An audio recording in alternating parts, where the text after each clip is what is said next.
Shalom. Apa kabar Bapak Ibu semuanya? Luar biasa. Saya selalu senang kalau datang ke tempat ini karena saya selalu bertemu dengan orang-orang yang luar biasa. Amin. Orang-orang yang dahsyat, orang-orang yang tentunya mengasihi Tuhan, orang-orang yang tentunya memberikan terbaik kepada Tuhan karena kita tahu Tuhan kita itu adalah Tuhan yang setia, yang tidak pernah berubah. Tuhan kita seperti yang kita nyanyikan adalah Tuhan yang besar, ajaib perbuatannya. Amin. Amin. Izinkan saya bertanya pada hari ini, pada saat ini. Seberapa banyak yang sudah sepanjang hari ini mengikuti ibadah di tempat ini selama, ini yang ketiga kali? Ada? Yang sudah mengikuti ibadah di tempat ini selama 3 kali. Saya mau katakan bahwa berbahagialah orang tersebut. Karena di firman Tuhan bilang, yang kesukaannya Taurat Tuhan dan yang merenungkannya siang dan malam. Dia seperti apa? Dia seperti pohon yang ditanam di tepi aliran sungai. Yang berbuah pada musimnya. Yang tidak pernah layu. Berbahagialah orang-orang yang telah merenungkan firman Tuhan. Yang senantiasa kesukaan kita adalah Taurat Tuhan. Amin, amin, amin. Terima kasih buat Bapak dan Ibu Gembala dan juga staf pastoral yang pada hari ini mengizinkan saya kembali untuk hadir di tempat ini untuk melayani Bapak Ibu semuanya. Terima kasih dan saya percaya selalu adalah kehormatan buat saya. Dan kehormatan itu bukan karena manusia tetapi karena datangnya daripada Tuhan. Oleh sebab itu saya percaya bahwa segala hal yang mau saya sampaikan hari ini saya berikan yang terbaik. Karena saya tahu saya bertanggung jawab kepada Tuhan. Amin. Amin. Kita semua siap diberkati oleh Tuhan. Amin. Dan hari ini saya mau sampaikan buat kita sebuah tema khotbah yang saya beri judul adalah Who is on your boat? Yang artinya adalah siapa yang ada di kapal Anda? Dan pertanyaan ini adalah pertanyaan yang harus kita semua jawab. Siapa yang ada di kapal Anda? Tentu kapal ini adalah bukan kapal secara real, tetapi kapal ini adalah pengilustrasian tentang perjalanan kehidupan kita. Dan tema ini keluar ketika saya dalam perenungan pribadi saya, ketika saya kembali di dalam pembacaan Alkitab saya, dan saya membaca di Lukas pada saat itu dan tiba-tiba muncul pertanyaan dalam hidup saya. Apakah kapal kehidupan saya ini sudah diisi oleh orang yang tepat? Kita mau lihat apa yang terjadi ketika kejadian di Lukas 5, di mana judulnya itu saya percaya kita semua sudah sering membaca tentang penjala ikan menjadi penjala manusia. Jadi di Lukas 5 ayat 1 sampai ke ayat 11. Saya sudah ada buat dan saya tampilkan, mungkin tidak terlalu besar karena ya dalam tampilan PowerPoint-nya firman-nya itu tidak cukup besar. Mungkin Bapak Ibu bisa membuka Alkitab masing-masing, kita mau sama-sama baca. Kita mau sama-sama baca, pelan-pelan kita mau baca kebenaran firman Tuhan ini. Dan nanti dari sini saya akan menyampaikan beberapa poin yang saya dapatkan dan yang bisa kita bawa di dalam perenungan kita pribadi masing-masing. Di Lukas 5 ayat 1 sampai ke 11.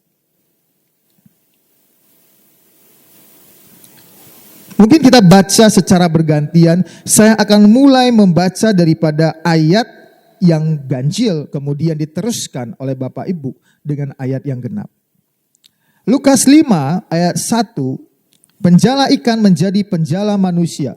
Pada suatu kali Yesus berdiri di pantai danau Genesaret. Sedang orang banyak mengerumuni dia hendak mendengarkan firman Allah.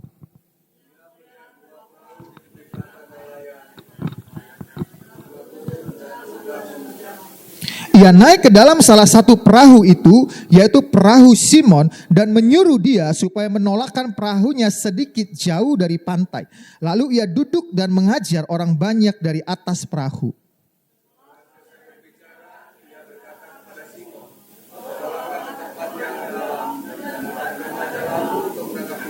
Simon menjawab, "Guru, telah sepanjang malam kami bekerja keras dan kami tidak menangkap apa-apa. Tetapi karena engkau menyuruhnya, aku akan menebarkan jala juga."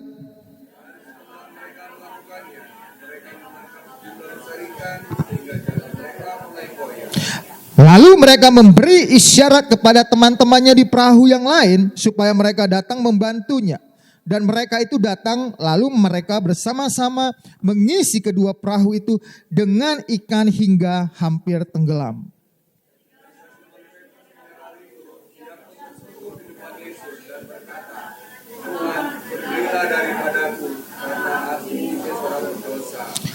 Sebab ia dan semua orang yang bersama-sama dengan dia takjub oleh karena banyaknya ikan yang mereka tangkap.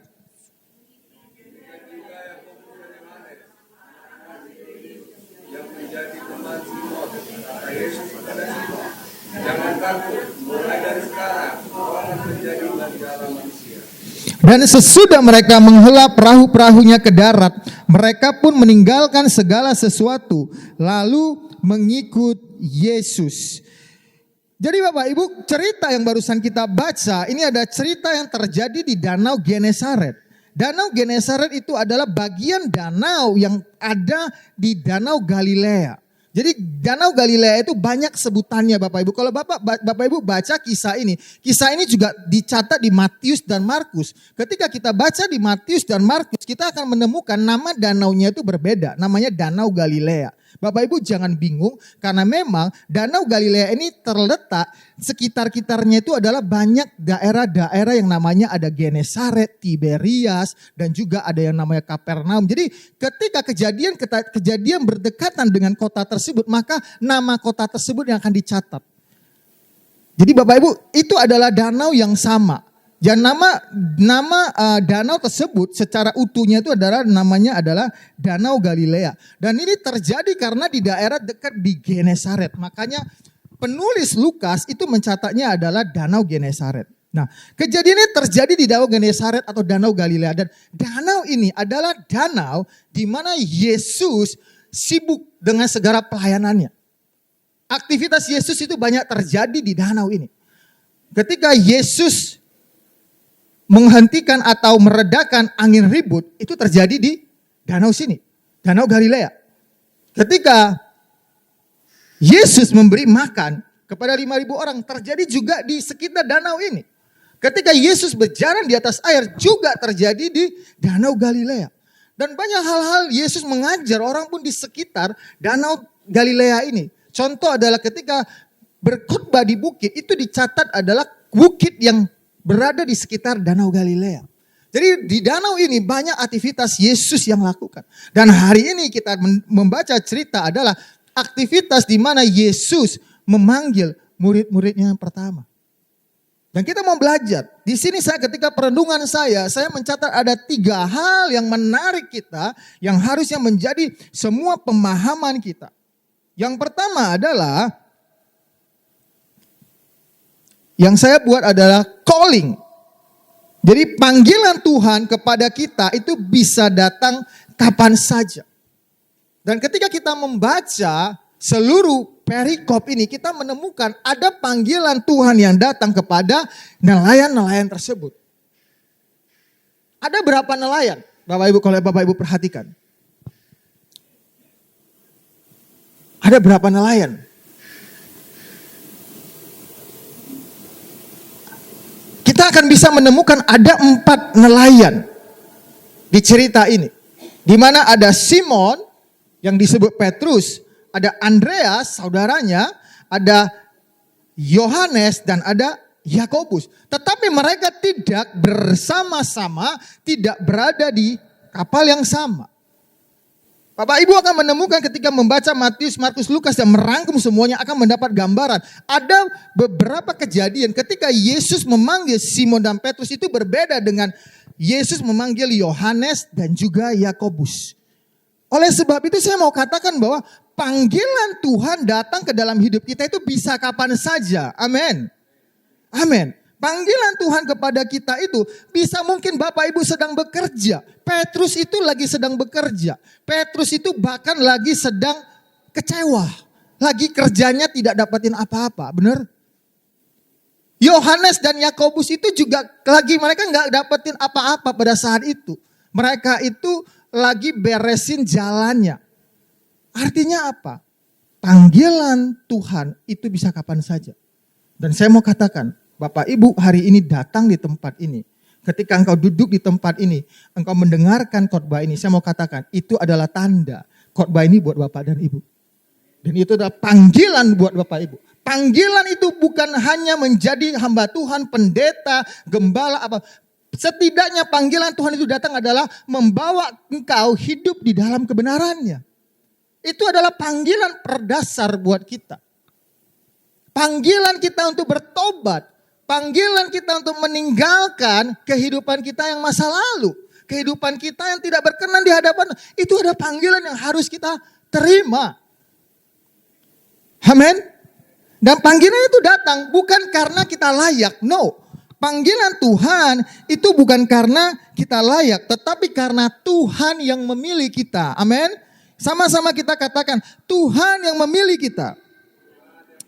Amin. Bukan karena kita mampu, bukan karena kita layak, tetapi kita dimampukan melakukannya. Bukan karena Bapak mungkin lebih baik daripada orang lain, bukan karena Ibu mungkin lebih bisa daripada orang. No. Tetapi semua panggilan itu datang karena anugerah. Jangan pernah menolak panggilan Tuhan. Jangan berpikir engkau masih cukup terlalu muda untuk menerima panggilan Tuhan. Jangan. Saya mau katakan, mungkin engkau yang masih muda, umur itu tidak bisa kita takar. Ada orang yang muda, ya kan, dia lebih dulu dipanggil daripada orang yang lebih tua. Atau sebaliknya, umur tidak bisa ditakar. Ketika kesempatan itu datang buat Bapak dan Ibu, saudara yang ada di tempat ini yang dikasihi Tuhan, terimalah panggilan itu. Seperti saya tadi katakan, bukan hanya panggilan jadi pendeta hamba Tuhan, no. Panggilan untuk kita hidup di dalam kebenaran Tuhan. Itu yang harus ada dalam hidup kita.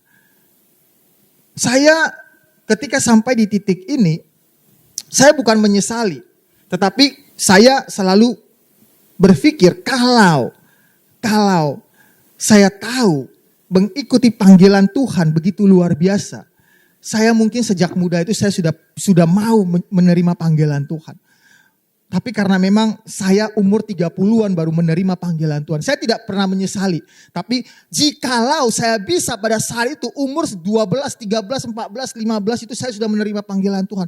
Saya rasa saya bisa lebih banyak lagi memberikan buat Tuhan. Saya melihat sekarang banyak anak-anak muda. Mereka sejak muda sudah menerima panggilan Tuhan. Dan hidup mereka begitu maksimal. Hidup mereka begitu dahsyat dipakai Tuhan. Ketika saya melihat itu saya pikir kenapa saya waktu muda saya menyia-nyiakan hidup saya. Tapi saya tidak pernah menyesali karena saya tahu semua rencana Tuhan itu baik adanya. Tidak ada yang terlambat. Bahkan terlambat pun Tuhan bisa buat jalan yang lain buat kita. Amin. Bahkan ada orang bilang nasi sudah menjadi bubur. Saya mau katakan bahwa walaupun jadi bubur Tuhan akan menyediakan ayamnya buat kita. Amin. Amin. Amin. Tidak ada yang terlambat. Tidak ada yang kita perlu sesali di dalam Tuhan. Yang penting kita pandang masa depan kita. Kita lihat maju ke depan. Seperti hari ini Bapak Ibu ketika hatimu digugah oleh panggilan Tuhan. Jangan pernah menolak itu. Engkau menerima panggilan Tuhan. Amin. Karena kita tidak tahu hidup kita sampai kapan. Kita tidak tahu. Kita jangan terlalu berpikir bahwa hidup kita masih muda. Kita masih bisa menyia-nyiakan hidup kita. Banyak orang selalu bilang bahwa nanti saya udah umur 40 saya baru mau melayani Tuhan. Saya mau katakan di mata Tuhan udah umur 40 Tuhan bilang lu udah tua lu gak bisa ngapa-ngapain. Harusnya kita lagi muda, lagi fresh, kita berikan yang terbaik. Amin. Dan kita harus punya pemikiran seperti itu. Oleh sebab itu yang pertama kita memahami sama-sama adalah panggilan Tuhan bisa datang kapan saja buat kita. Oleh sebab itu kita harus siap menerima panggilan tersebut. Haleluya. Amin, amin. Yang kedua yang mau saya sampaikan ini adalah beyond logis. Di luar pemikiran manusia. Apa yang maksudnya di luar pemikiran manusia? Tuhan itu selalu di luar pemikirannya manusia. Kita tidak pernah bisa hitung tentang Tuhan. Benar? Kalau Tuhan bisa kita kalkulasi, kalau kuasa Tuhan bisa kita terka, kalau kuasa Tuhan bisa kita hitung-hitungkan dan kita bisa formulasikan, itu bukan kuasa Tuhan lagi. Itu namanya matematika. Kuasa Tuhan itu selalu melampaui logikanya manusia. Apa yang kita bisa pelajarin di kisah ini, sesuatu hal yang melampaui pemikiran manusia. Pada saat itu, Petrus katakan kepada Yesus, karena Yesus menyuruh Petrus untuk menolakkan kembali kapalnya ke tengah danau.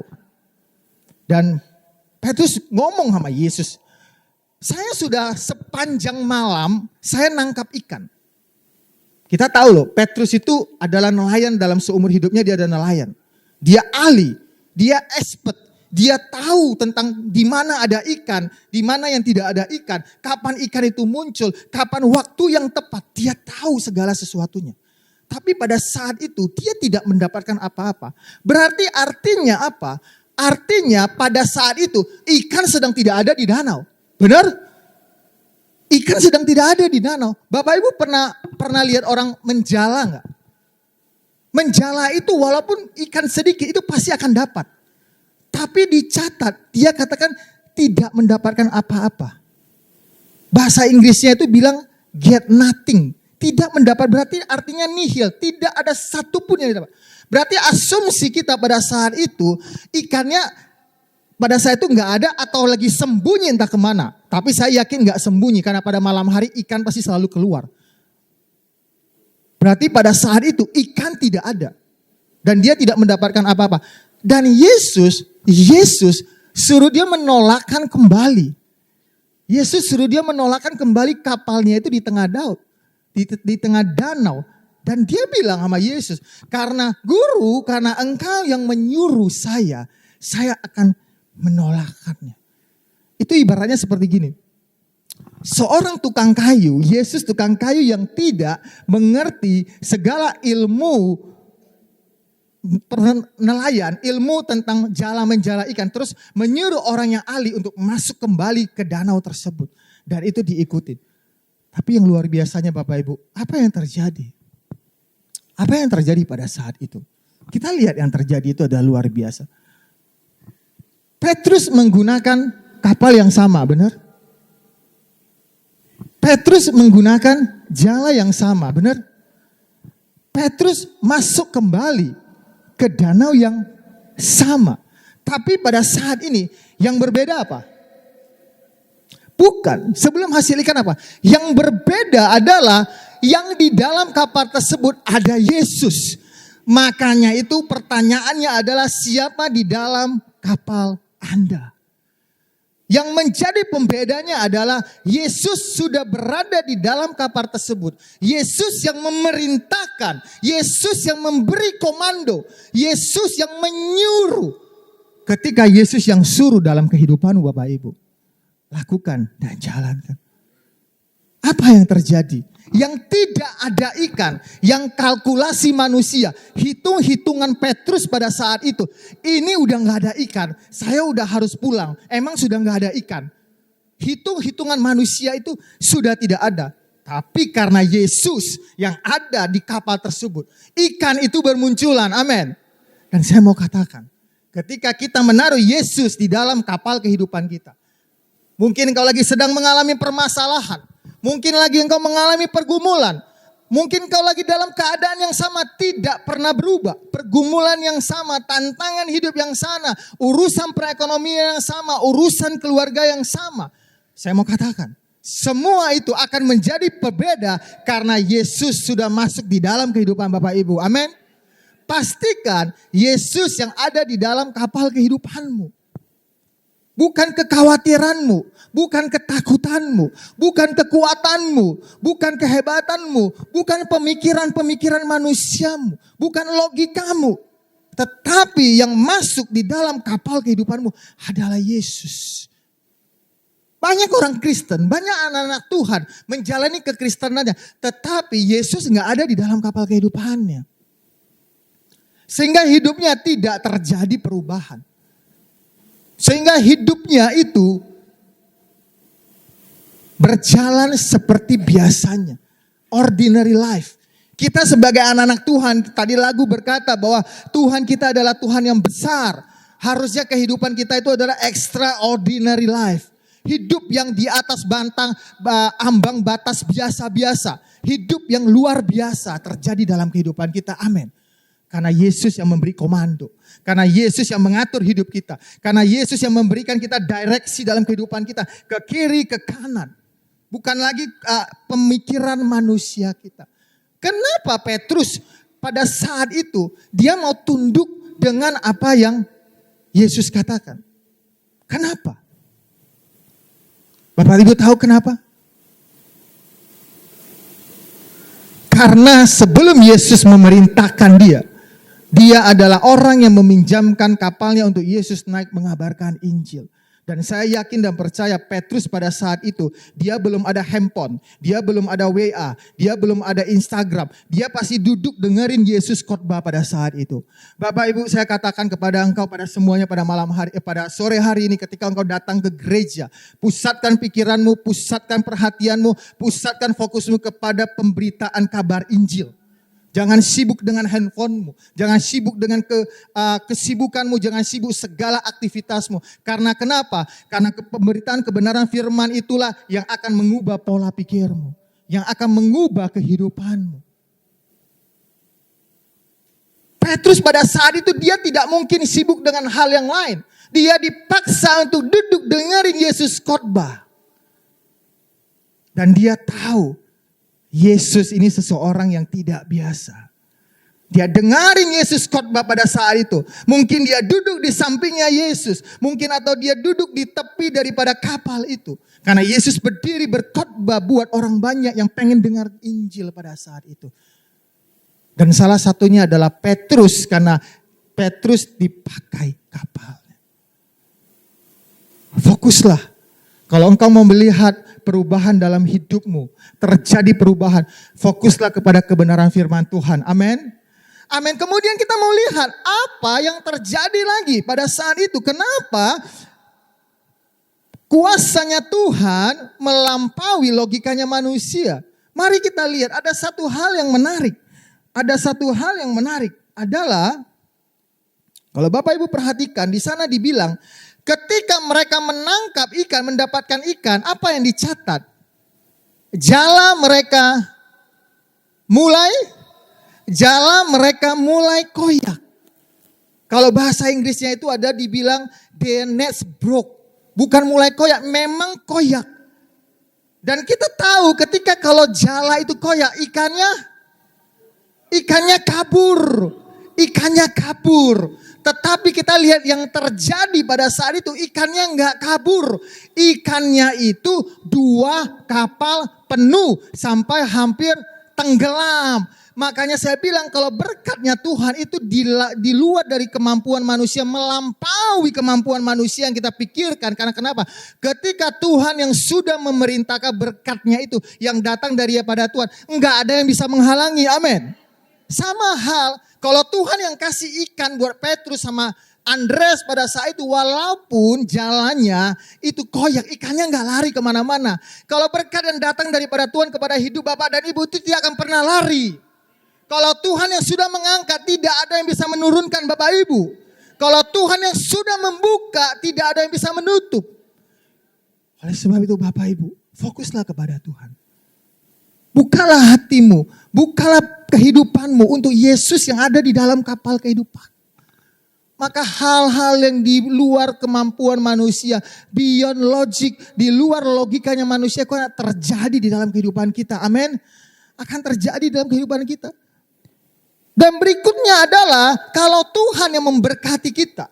Kalau Tuhan yang sudah memberkati kita, berkat itu pasti melimpah. Bukan buat kita saja, amin. Dikatakan bahwa mereka panggil teman-temannya. Karena kenapa? Kapal mereka tidak muat. Mereka panggil teman-temannya. Bahkan ketika teman-temannya sudah datang pun kapalnya itu hampir tenggelam. Hampir tenggelam. Bapak Ibu bayangkan dari danau yang tidak ada ikan. Yang sepanjang malam mereka tangkap. Persedemikian detik, semedikian waktu saja. Karena ada Tuhan di sana semuanya berubah. Bapak Ibu, mungkin kau punya persoalan yang sudah bertahun-tahun tidak bisa selesai. Mungkin kau punya sakit penyakit yang sudah dokter vonis engkau tidak bisa sembuh. Mungkin engkau punya persoalan hidup yang secara manusia engkau tidak bisa membereskannya. Saya mau katakan, kalau engkau ngalamin Tuhan, 1 detik hidupanmu berubah semua. Amin. Itu yang harus kita miliki. Itu yang harus kita alami. Itu yang harus kita alami Bapak Ibu. Kehidupan kekristenan adalah kehidupan extraordinary. Kita sebagai anak-anak Tuhan harus mempunyai kehidupan yang luar biasa, enggak biasa-biasa saja. Kita ini sudah selalu hidup di dunia ini yang membuat kita nyaman. Yang membuat kita itu menjadi biasa-biasa. Kebetulan bulan ini di gereja kami itu lagi ngomongin tentang excellent. Tentang unggul. Jadi kami banyak berbicara tentang bagaimana kita hidup menjadi orang yang excellent. Bagaimana kita mempunyai spirit of excellence. Ya itulah yang harus dimiliki oleh kita. Dan melalui cerita ini kita bisa mempelajari bahwa ketika Yesus benar-benar ada dalam kehidupan kita. Kita menjadi orang yang tidak biasa-biasa. Yang melampaui logika manusia. Yang melampaui pikiran-pikiran manusia. Mungkin kita merasa kita cukup seperti ini. Tapi tidak, tunggu dulu. Kalau Yesus yang ada di dalam hidupanmu, semua akan berbeda. Amin. Amin. Nah, kemudian kita akan lanjut apa lagi yang harus kita pelajari dari kisah ini. Yang kita pelajarin adalah bagian yang ketiga yang saya mau sampaikan itu adalah tentang repent and transformasi. Tentang transformasi. Saya baca buat Bapak Ibu di ayat 8 sampai ke 11. Ketika Simon Petrus melihat hal itu, ia pun tersungkur di depan Yesus dan berkata, Tuhan, pergilah daripadaku, karena aku ini seorang berdosa. Sebab ia dan semua orang yang bersama-sama dengan dia takjub oleh karena banyaknya ikan yang mereka tangkap. Demikian juga Yakobus dan Yohanes, anak-anak Zebedeus yang menjadi teman Simon. Kata Yesus kepada Simon, jangan takut, mulai dari sekarang engkau akan menjala manusia. Dan sesudah mereka menghela perahu-perahunya ke darat, mereka pun meninggalkan segala sesuatu lalu mengikut Yesus. Yang harus kita alami yang namanya transformasi itu adalah dari pendosa kita menjadi bertobat. Apa yang dialami Petrus pada saat itu? Kita lihat dia di ayat 5, dia memanggil Yesus itu apa? Di ayat 5 dia memanggil Yesus itu guru. Tetapi loncat di ayat ke-8. Ketika dia melihat kuasanya Tuhan, melihat mujizat yang dilakukan Tuhan, dia tersungkur. Dan dia berkata kepada Yesus, Tuhan, pergilah dariku. Karena aku ini adalah orang berdosa. Dengar Bapak Ibu, saya mau katakan, mujizat yang Tuhan berikan di dalam kehidupan kita bukan hanya berhenti kita mendapat berkat, tetapi melalui mujizat itu Tuhan mau menyatakan bahwa Dia adalah Tuhan. Oleh sebab itu kita harus mengalami yang namanya progresif. Maka itu dibilang bahwa iman kita adalah iman yang progresif. Ketika kita sudah menerima mujizat Tuhan, kita harus ditransformasi. Arti dari transformasi itu adalah kalau kita bicara di Alkitab, namanya metanoia. Metanoia itu Paulus mencatat di Roma, metanoia itu adalah pembaharuan budi. Atau kalau kita bilang metanoia itu adalah berbalik arah. Itu yang namanya transformasi. Petrus mengalami itu. Awalnya dia memanggil Yesus adalah guru. Tetapi kemudian mujizat itu datang. Dan dia merasa bahwa ini adalah Tuhan. Dan dia katakan bahwa Tuhan pergilah daripada aku. Dia merasa hidupnya najis. Dia merasa bahwa dia adalah berdosa. Bapak Ibu saya mau katakan. Kalau engkau menerima mujizat. Tetapi engkau tidak merasa hidupmu perlu diubahkan. Nol. Mungkin engkau disembuhkan, sakit menjadi sembuh, miskin menjadi kaya. Persoalan hidupmu Tuhan kasih jalan keluar. Tetapi engkau masih hidup di dalam kehidupanmu. Engkau tidak mengalami pertobatan. Engkau tidak mengalami perubahan hidupmu. Itu artinya nol Bapak Ibu. Buat apa engkau mendapatkan semua itu? Tapi jiwamu binasa. Engkau tidak mengalami pertobatan. Engkau tidak mengalami namanya metanoia. Engkau tidak mengalami yang namanya meninggalkan perbuatan-perbuatan masa lalu. Metanoia, pembaharuan budi artinya kita tidak lagi memakai cara pikir kita yang dulu. Kita berhenti berpikir seperti cara kita yang dulu. Tetapi kita memperbaharuinya itu. Kita nanti akan melihat apa yang terjadi. Semua murid-murid pada saya, semua nelayan. 4 orang nelayan itu mereka mengalami transformasi dalam hidup mereka. Engkau mungkin bisa mengejar mujizat. Engkau bisa mungkin mengejar berkatnya Tuhan. Engkau mungkin bisa mengejar tentang kesembuhan. Tapi saya mau katakan, mujizat yang terbesar di dalam hidupmu adalah ketika engkau bertemu dengan Yesus. Engkau mengalami pertobatan dalam hidupmu. Engkau terjadi perubahan dalam hidup. Itulah mujizat terbesar buat Bapak dan Ibu semuanya. Tidak ada gunanya engkau sakit, engkau sembuh, tetapi engkau masih hidup di dalam dosa. Tidak ada gunanya engkau jadi miskin menjadi kaya, tapi engkau masih hidup dalam dosa. Engkau mungkin masih hidup di dalam kenajisan. Engkau masih hidup di dalam hal-hal yang tidak berkenan kepada Tuhan. Gak ada gunanya. Engkau tidak akan membawa semuanya itu. Pada akhirnya engkau akan mempertanggungjawabkan semua perbuatanmu. Ketika engkau nanti bertemu dengan Tuhan. Makanya itu kita harus mengalami yang namanya metanoia. Metanoia itu dimulai dari pembaharuan budi kita. Kalau orang yang tidak mengalami pembaharuan budi, dia akan susah lepas dari dosa. Karena saya mau katakan, dosa itu selalu mulai dari pikiran kita. Kalau kita tidak mengalami pembaharuan budi. Makanya itu kenapa dibilang sama Rasul Paulus, kita harus mengalami pembaharuan budi, metanoia. Pembaharuan budi kita diubahkan. Sehingga kita bisa membedakan mana yang baik dan mana yang jahat. Jadi dosa itu dimulai dari pikiran. Bagaimana kita bisa membedakan? Bagaimana kita bisa bertindak? Bagaimana bisa kita merespon segala sesuatu? Saya tidak pernah percaya orang bilang melakukan dosa itu secara tidak sengaja. No, tidak ada. Semua dosa yang manusia lakukan itu semua dilakukan dengan sengaja. Karena kenapa?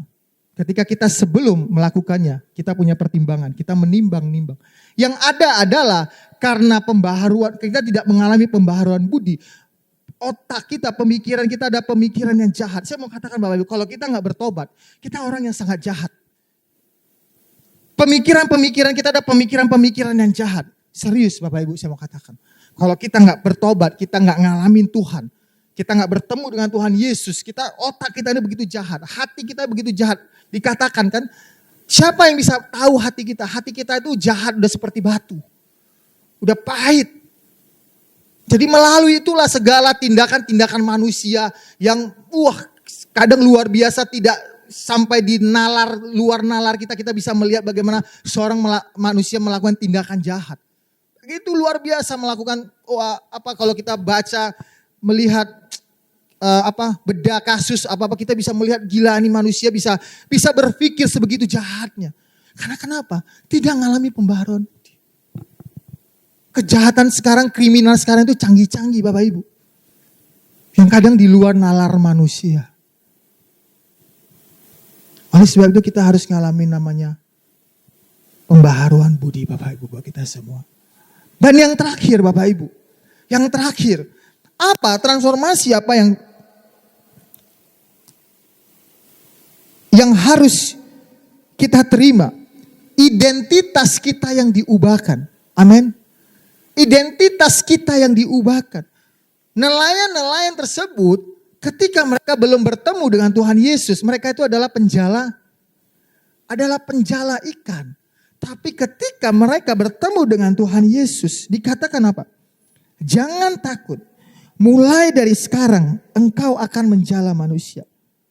Dan sesudah mereka menghela perahu-perahunya ke darat, mereka pun meninggalkan segala sesuatu lalu mengikut Yesus. Apa yang mau saya katakan buat Bapak Ibu? Pada saat itu, Petrus dan Andreas dan teman-temannya yang lain, mereka sebenarnya punya 2 kapal yang penuh dengan ikan. Tetapi ketika mereka mengalami transformasi hidup, identitas mereka diubahkan. Cara pandang mereka juga berubah. Amin. Dia tidak lagi fokus kepada yang namanya ikan di dalam 2 kapal itu. Apa yang mereka lakukan? Mereka tinggalkan semua itu. Mereka mulai mengikut Yesus. Apa yang kita bisa pelajari Bapak Ibu?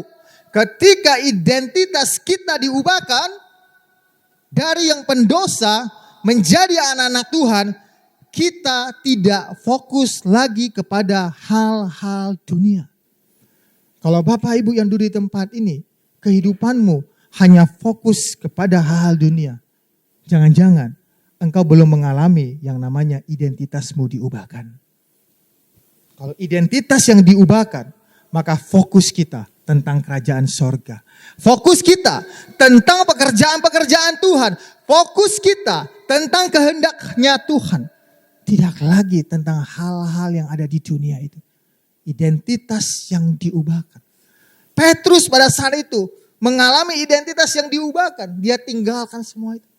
Dia meninggalkan ikan yang penuh dalam 2 kapal yang sampai hampir membuat kapal mereka tenggelam. Ikan itu menggambarkan apa sih pada saat itu? Itu menggambarkan pencarian mereka. Hidupnya mereka. Mereka tinggalkan semua itu. Dan mereka memberikan hidup mereka kepada Tuhan. Mereka meninggalkan itu semua, berjalan mengikut Yesus. Karena kenapa? Yesus memberikan identitas yang baru. Dikatakan bahwa jangan takut. Kalian sudah menjadi penjala manusia. Dan saya percaya di tempat ini kita semua juga dipanggil menjadi penjala manusia. Amin. Paling tidak kita menjala anggota keluarga kita. Amin. Oleh sebab itu kalau kita yakin dan kita tahu identitas kita adalah penjala manusia, saya mau katakan kepada Bapak Ibu, penuhi tempat ini. Bawa orang-orang datang. Kalau engkau merasa kebaikan Tuhan dalam hidupmu, engkau bawa orang-orang untuk bisa mengalami Tuhan. Amin. Kalau hidupmu sudah diubahkan, menerima kebaikan Tuhan, ceritakan kepada orang lain. Sehingga orang lain bisa tertarik dengan Tuhan. Yang masalahnya kan Bapak Ibu adalah, kita bilang kita anak Tuhan, tetapi ketika identitas kita tidak diubahkan, dunia melihat kita sama. Sehingga ketika dunia melihat kita sama, dunia tidak tertarik dengan Tuhan. Teman-teman kantormu tidak tertarik dengan Tuhan. Saudaramu mungkin tidak tertarik dengan Tuhan. Pamanmu mungkin tidak tertarik dengan Tuhan. Karena kenapa? Karena identitasmu tidak mencerminkan siapa sesungguhnya engkau di dalam Tuhan. Saya akan tutup dengan yang terakhir. Identitas apa lagi yang kita diubahkan? Pemusik bisa maju ke depan. Pemusik dan worship leader bisa maju ke depan. Identitas yang diubahkan itu adalah yang kita dulunya adalah hamba dosa, kita menjadi hamba kebenaran. Mari kita baca, multimedia bisa tampilkan di Roma 6 ayat 18 sampai ke 19.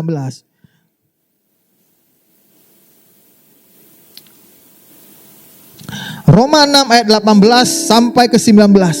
Ini adalah identitas yang diubahkan. Hamba dosa menjadi hamba kebenaran. Ini yang harus ada di dalam hidup kita. Mencerminkan siapa kita sesungguhnya. Roma 6 ayat 18 sampai ke 19. Kamu telah dimerdekakan dari dosa dan menjadi hamba kebenaran.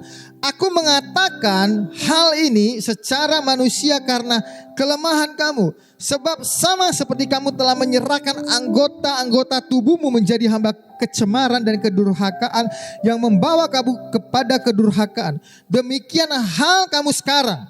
Kamu harus menyerahkan anggota-anggota tubuhmu menjadi hamba kebenaran yang membawa kamu kepada pengkudusan. Firman ini berkata bahwa dulu semua kita ini adalah hamba dosa.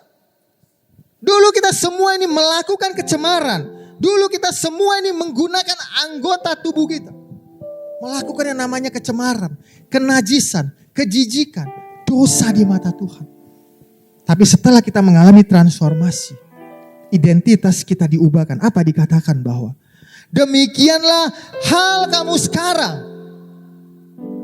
Harus menyerahkan anggota-anggota tubuhmu menjadi hamba kebenaran yang membawa kamu kepada pengkudusan. Ini yang harus menjadi tanda kita Bapak Ibu. Kalau Yesus ada di dalam kapal kita, kita harus menjadi orang yang hidup menyerahkan tubuh kita untuk hal-hal kebenaran. Amin. Mari Bapak Ibu kita bangkit berdiri.